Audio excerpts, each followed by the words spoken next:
Bonjour à tous, c'est Échec Attitude. Donc dans cette vidéo, on va vous expliquer la règle du carré. La règle du carré aux échecs, ça concerne la promotion du pion. Donc pour rappel, la promotion du pion, c'est quand un pion parvient sur la dernière case du camp adverse et de sa colonne, auquel cas il pourra être transformé en une autre pièce, souvent une dame, mais ça peut être une tour, un cavalier ou même un fou. Donc durant vos parties, vous vous êtes sûrement déjà demandé, donc quand on est dans un cas de figure similaire à celui qu'il y a sur l'échiquier, avec un pion et un roi, est-ce que mon pion a le temps d'aller faire dame sans être capturé par le roi ou dérangé du moins? Donc on peut faire des calculs, mais bon, c'est vrai que quand on débute, on peut se tromper, même d'ailleurs quand on débute pas, quand on a un niveau un peu plus avancé. Donc vous vous doutez bien qu'il y a une astuce, et c'est cette fameuse règle du carré.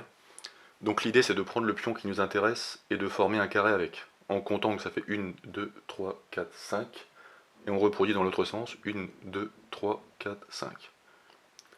Donc le carré, vous voyez, si on le forme, ça ferait ceci. Donc pour savoir si le pion peut avoir le temps d'aller faire dame sans être capturé, on va supposer que c'est au noir à jouer, donc s'il bouge, il ne faut pas qu'il rentre dans le carré. Vous voyez, on voit que s'il se déplace, donc le carré s'arrête ici, je le déplace, il n'est pas dans le carré. Donc ça veut dire que mon pion il peut aller tranquillement à dame. La preuve, donc je continue. Donc ça ferait ceci. Hop. Et on voit qu'à un temps près, j'aurai le temps de faire une dame. Donc pour voir si le test était bon, je vais l'avancer le roi en le mettant ici. Donc on suppose toujours que c'est au noir à jouer, parce qu'il faut, c'est bien important de savoir à qui c'est le trait. Hein.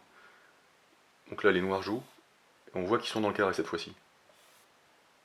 Et si on continue, vous allez voir que le roi va empêcher la dame. Donc je fais dame, et forcément le roi recapture derrière.